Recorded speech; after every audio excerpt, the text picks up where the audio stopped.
to say good day to you this day of your time. How are you all? All right. All right. First and foremost, we thank each and every one of you once again for the co-creation of this interaction. It is always our passion and our pleasure to interact with each and every and all of you. This transmission has been titled, "The Past, the Present, and the Future Are Within You." And we will get to that in a moment.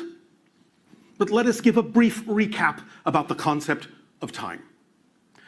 First and foremost, you have now for many years been talking about the idea that time is an illusion, and it is.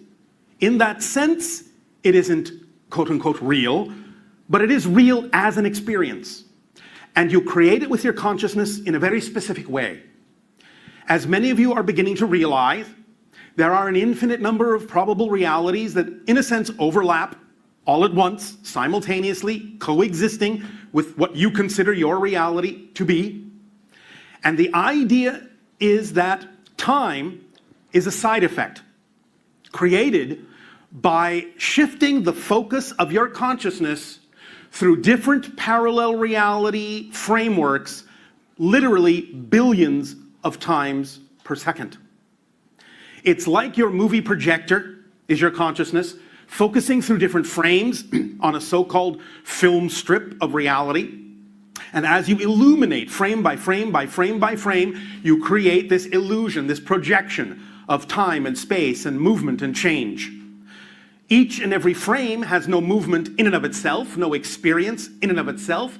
So you have to create the idea of continuity, one frame after another in linear terms, to create this idea, this projection, this holographic structure you call physical reality, space, time. Now, the idea of creating this is to give you a particular experience that allows you to forget that you are a greater being, and then go through a process of remembering that you are a greater being, but from a new point of view, a new discovery, a new perspective of yourself.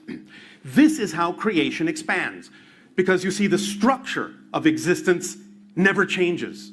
What changes, what expands creation, is your relationship to, your reflection of, your perspective of, and your experience of that structure that never changes. So by creating these different perspectives, these different points of view of the same structure, you continue to expand creation, and all that is can experience itself in all the ways that it's possible to experience itself through each and every one of your unique viewpoints, being reflections of all that is. But the idea now is that for many millennia, you have been dealing with this concept of time in certain ways, but now it's time to start dealing with time in a different way. First and foremost, by even knowing and understanding that it is your projection, that it is a side effect of your consciousness, shifting these billions of times per second, the product of knowing that, the product of becoming aware that you're already shifting that quickly, is what creates this sensation you call acceleration. It's not that you actually accelerate or shift any faster than you have always been shifting. It's that by becoming more aware of the rate of shift, you experience it as a reflection in your physical reality more and more and more, and it appears as if your reality is actually accelerating. This expands your senses so that you can see more, feel more, be in touch with more things from a broader perspective, a higher point of view.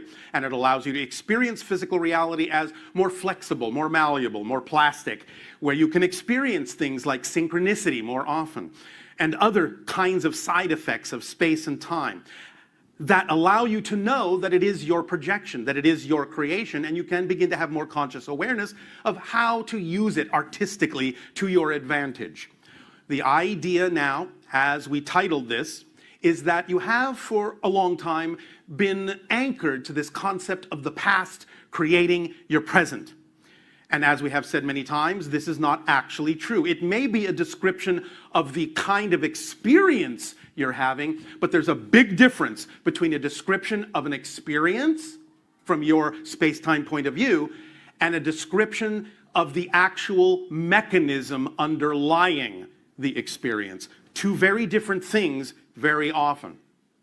So the idea that you experience in space-time is that your past generates your present.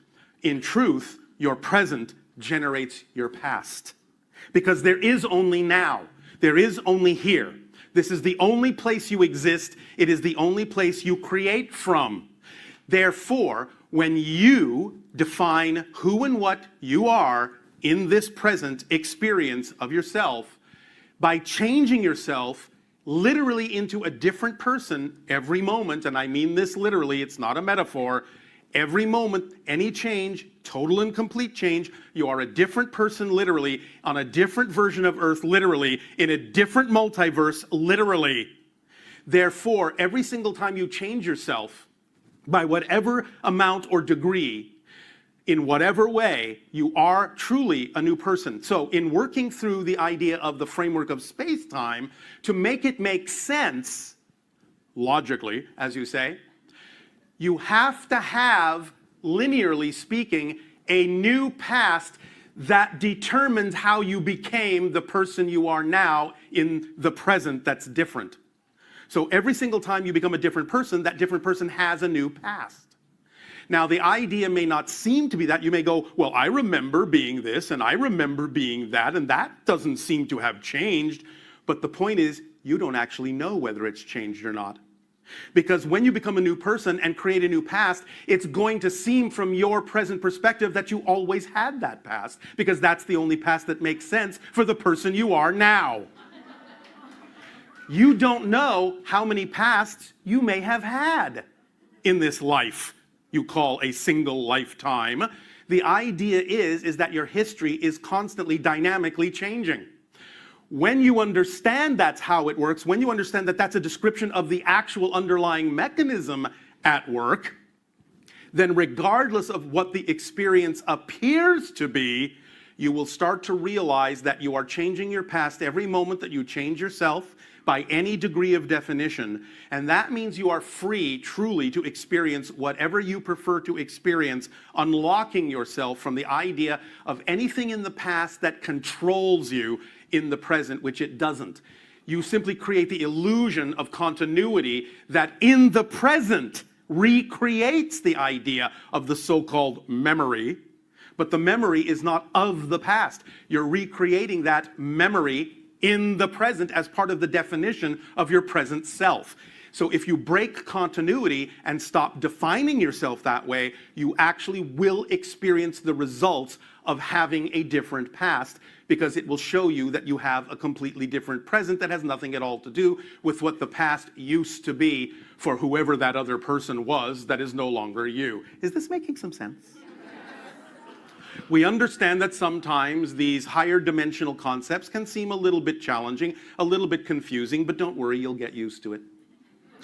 The idea is that you are beginning to think multidimensionally, and this is why we share multidimensional perspectives with you, because it stretches your ability to really experience yourself as a multidimensional being, which is what you are. Please remember that the idea is your greater self is your natural state. You are not really naturally physical people. You are greater non-physical entities, non-physical consciousness. You never really actually leave what we'll call the spirit realm. You have never left it. You're there right now, dreaming that you're not. That's what physical reality is. A dream you are having in spirit that you're no longer in spirit. So when you wake up from the physical dream, you go, oh, that was just a dream. This is who I really am. Much in the same way when you are physical and wake up from a dream, no matter how real the dream seemed in your sleep time, you wake up and go, oh, that was just a dream. Very real dream, but that was just a dream, and this is who I really am. The same thing will happen when you transition into spirit. Oh, that was just a dream. This is who I really am, but I can learn from that dream. What is it I went there to learn? What is it I dreamt I needed to know? That's what you will do.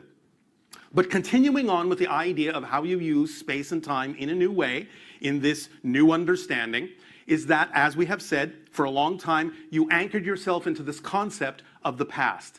But now, as you transition and you start living more in the present, you begin to realize that you are free to choose where the so-called influence actually comes from. If you want to create this concept of continuity and being influenced by something, you can switch the idea of being influenced from your so-called past to starting to be influenced from your so-called future self.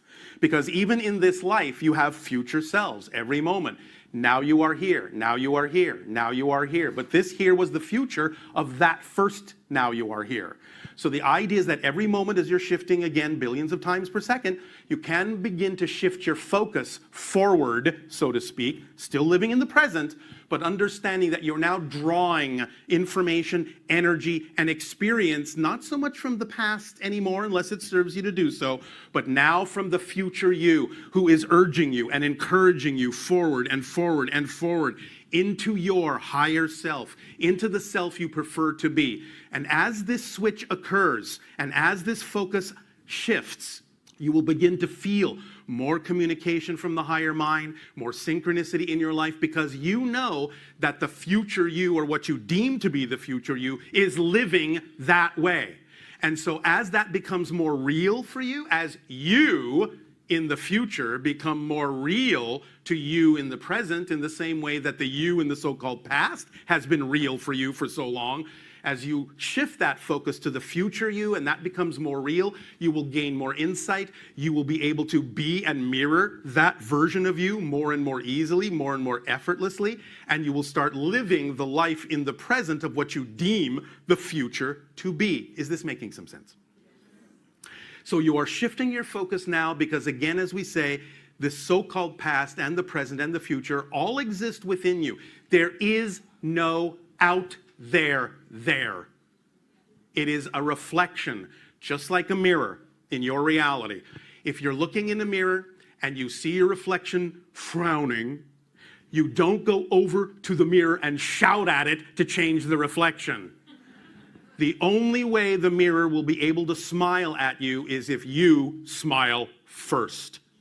If you are waiting for the outer reality to change to make a difference in your life, you will wait forever. But when you decide to change, no matter what's going on around you in the reflection, that is proof of true change, because you're not making your change conditional on what's going on in the outer reflection. You're saying that doesn't really matter to me, because I know that I can allow anything to serve me in a positive way. I am not basing my state of being on the old-fashioned, outdated meanings that others have given to what's going on in this reality. I get to decide what this means. I get to decide what the definitions are that work for me, because I am my own reality. I am my own unique point of view, and I get to say what goes. So the idea is for you to start relaxing the old definitions and realize at any given moment what definitions you are applying to things that don't work for you, and start applying definitions that do.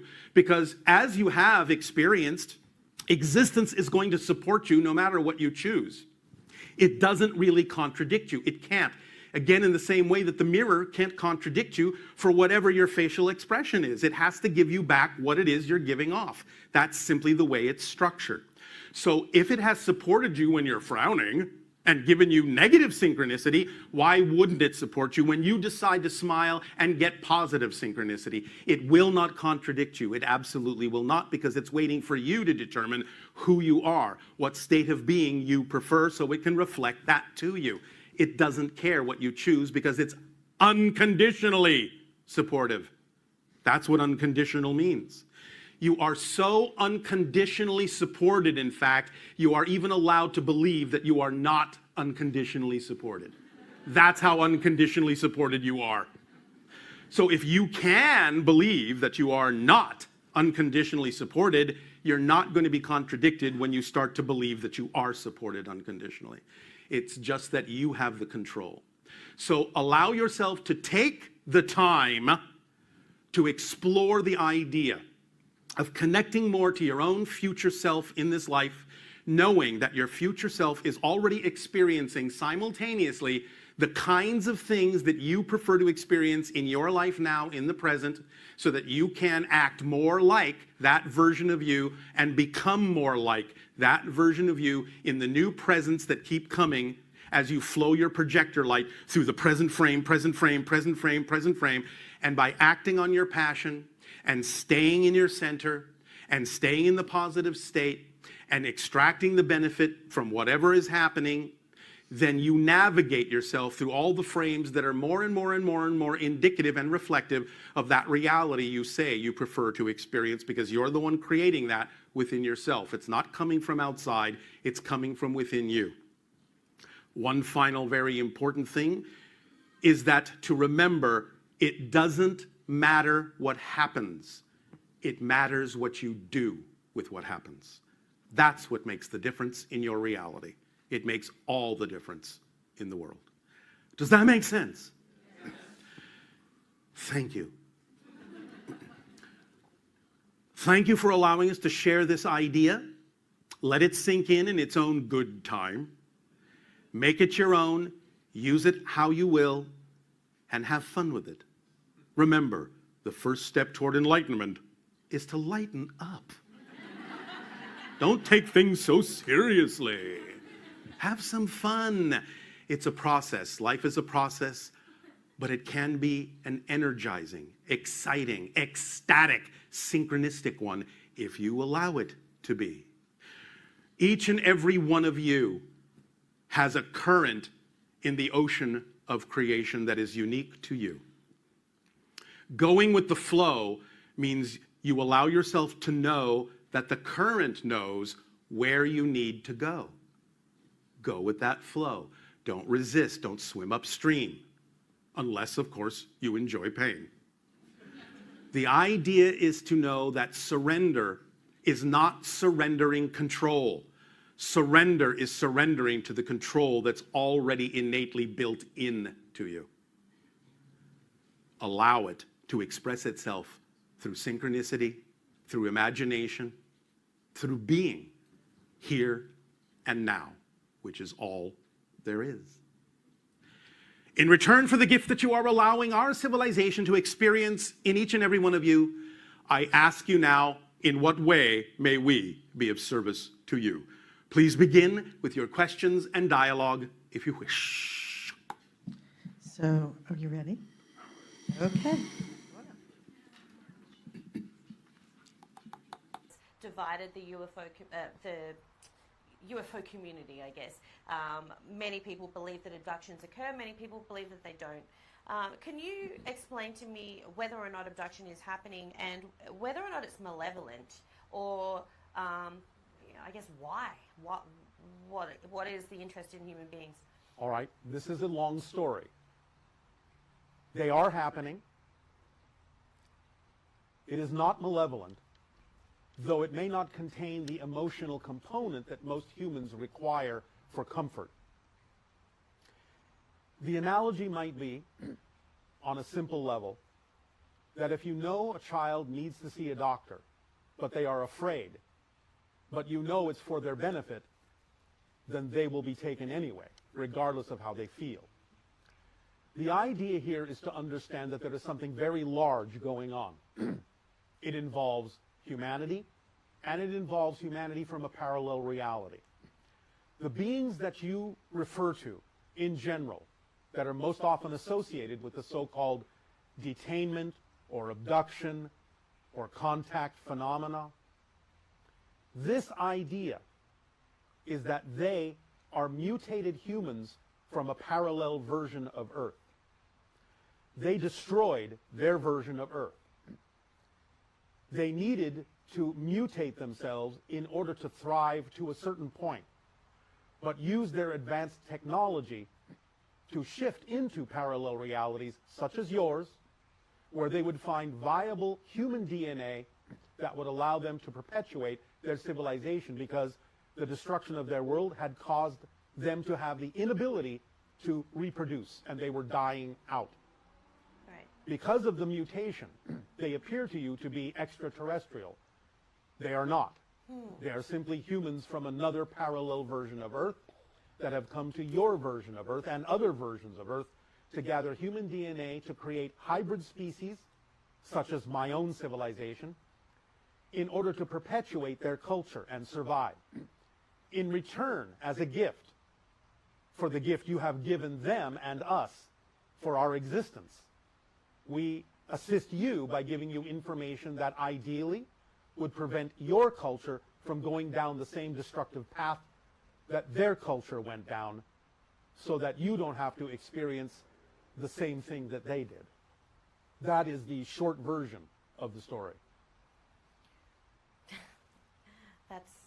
That's a lot. And so, but abductions are still happening now. I mean, Not so much, although some do still continue, but that agenda has gone into a different phase of acclimation. So now the hybrids that have been created are temporarily, from time to time, brought to Earth in secret, allowed to learn what human society is all about, so they can learn to adapt, for eventually they will come to live among you when you are ready for it and they are ready for it. But for now, they are being trained to understand the differences between your human society and their society. They are now raised mostly on ships, but many humans in what you call dream time, or asleep or awake, are brought aboard the ships, either physically or altered in a physical reality that is slightly off from yours, to teach the children, instruct the children, to allow them to learn to interact, to teach them the ways of Earth, as they also teach those humans the ways of the hybrid children that will eventually come to live among you. This is all part of the agenda of the evolution of humanity into what we call the sixth hybrid race. the sixth hybrid race. We are the third hybrid race. There are two before us, and there are two after us, forming 5 hybrid races. Humanity on Earth is evolving into the sixth hybrid race as a part of its natural evolution, its natural ability to raise its frequency, its vibration, and become part of the galactic family in earnest. But do we have enough time? Because, I mean, we've really ballsed up this planet. We've made a lot of mistakes, and I mean, like, is it going to be a rapid transition between the 4th, the 5th, to the 6th? There is something that we must explain to you about the idea of time and the idea of the Earth that you are now experiencing. Many people are of the idea that you change the planet you're on. You don't. The planet you're on never changes. You change yourself, your frequency, and you shift to another parallel version of Earth that is already more representative and reflective of the change in frequency you made within yourself. You're doing this constantly without even knowing it. We are shifting all right now, billions, literally billions of times per second. What scientists on your planet have called the idea of Planck time is the so-called tick of the clock of physical reality. You are shifting 10 to the 43rd power every second to different parallel versions of Earth, but doing it so smoothly you think you're on the same Earth you were on a moment ago. You are not. So the idea is to navigate this shifting by raising your frequency, by becoming more expanded in your awareness, so that you're constantly shifting yourself in the direction of more and more versions of Earth that are more like the versions you prefer to experience. Not everyone on your planet will do that. Some of them will go to alternate versions. Right now, you can still perceive each other because you still have the ability and free will to choose among all the different pathways that people on your planet are choosing. Positive, negative, neutral, what have you. But eventually, as you keep choosing in the direction of your preference, in the years to come, you will no longer be capable of perceiving the people that have chosen diametrically opposing paths, or ones that are simply no longer vibrationally compatible with what you prefer. And the only world you will experience will be the world where only the similar vibrations to your own will be able to be experienced by you, and similar vibrations to the other paths will be able to be experienced by them, but you will never meet in physical reality in that way again. You will meet in spirit, but not in physical reality, because you will have chosen different versions of parallel realities to play out the Earth game. Yep. To more specifically address your idea, yes, there is time for those that choose to take the actions, the physical actions on your planet that would be representative of the kind of world that you choose, that you prefer to experience. So taking those actions is of paramount importance to represent, to show through physical actions, which is the language of physical reality, what kind of a world you do wish to shift to more and more and more. And therefore there is always enough time if those people taking those actions will take them when they truly are moved to take them.